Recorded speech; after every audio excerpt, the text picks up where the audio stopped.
Bonjour à toutes et à tous, voici le 3e épisode de la saison 2. Merci de suivre Le Lirez-vous et bienvenue aux nouveaux auditeurs-auditrices. Aujourd'hui, je vais vous parler de Été après été de Elin Hilderbrand. À ne pas confondre avec celui de l'an dernier, nommé Un été à Nantucket, qui n'a rien à voir. Maman de 3 enfants, elle écrit 2 romans par an, et celui-ci devrait être son dernier, le 26e si je dis juste. Il était grand temps que je la lise.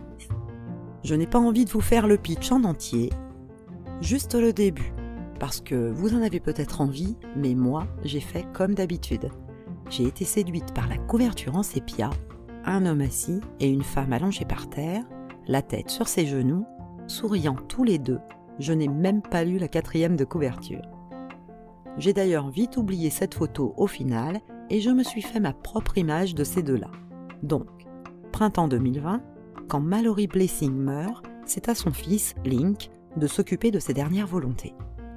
Il apprend qu'il doit convier Jake McLeod aux obsèques de sa mère. Link, qui avait une relation fusionnelle avec sa mère, n'a jamais entendu parler de cet homme.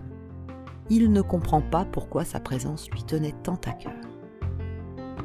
En fait, Jake est un personnage très connu aux États-Unis en 2020, et lors de sa première rencontre avec Mallory en 1993, tout en sachant que leur histoire d'amour est impossible, ils se font une promesse.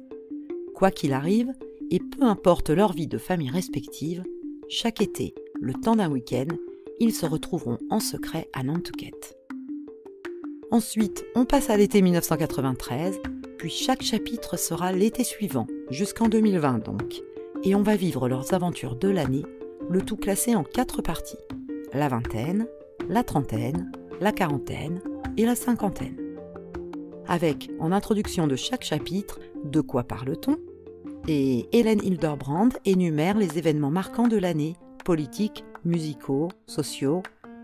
Cette construction m'a vraiment beaucoup plu parce que j'ai replongé dans les années avec ces faits relatés en liste et j'ai toujours aimé remonter dans le temps en lisant, même si je ne suis absolument pas nostalgique du passé dans la vraie vie.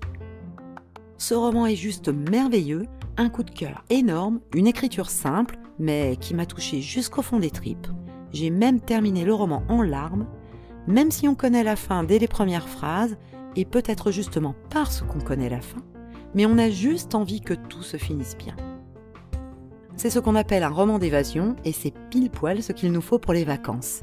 Il est doux, malgré la violence des sentiments, doux, malgré l'histoire qu'aucun d'entre nous n'a envie de vivre. Lecture d'été parce qu'il se passe à cette période, lecture d'été parce que lire une histoire qui se passe principalement sur une île quand on est en vacances, c'est plutôt synchro, non ? Lecture d'été parce que l'histoire d'un amour impossible, c'est toujours mieux à lire au soleil en mode détendu. Ces personnages principaux sont juste vrais, entiers et en même temps partagés. C'est une histoire d'amour magnifique, comme on en rêve toutes, enfin presque, et à part celles qui ont trouvé leur âme sœur. Il y a l'amour, le renoncement, l'abnégation, les joies, les peines, l'attente, la passion qui ne s'éteint pas, et on suit également de près les personnages secondaires comme la femme de Jake, le frère et les potes de Mallory. Tout du long j'ai espéré, même si je savais, tout du long j'ai voulu savoir la suite. Je l'ai littéralement dévoré, je vivais leur histoire avec eux. Il faut croire qu'il est arrivé au bon moment pour moi, mais j'ai ressenti les mêmes émotions qu'à la lecture de « Où vivaient les gens heureux » de Joyce Maynard, une autre histoire de couple que je chroniquerai sûrement. Le thème principal parle donc d'amour, de double vie, de secret, mais il taille une grande part à la parentalité, l'amitié, la famille, les choix de vie professionnelle et ce qu'ils provoquent, en bien ou en mal. Mais il permet de vivre également l'histoire américaine durant quasiment 30 ans, et traite également des sujets sensibles comme l'homosexualité, le viol des femmes, le lobbying de la NRA qui protège le droit de posséder les armes. Il se passe principalement sur l'île de Nantucket, située entre New York et Portland, où l'auteur a passé plusieurs étés avant d'y vivre. C'est ce qui apporte sa puissance au récit, car comment mieux parler d'un endroit que lorsqu'on a choisi d'y vivre dans la vraie vie et qu'il nous inspire.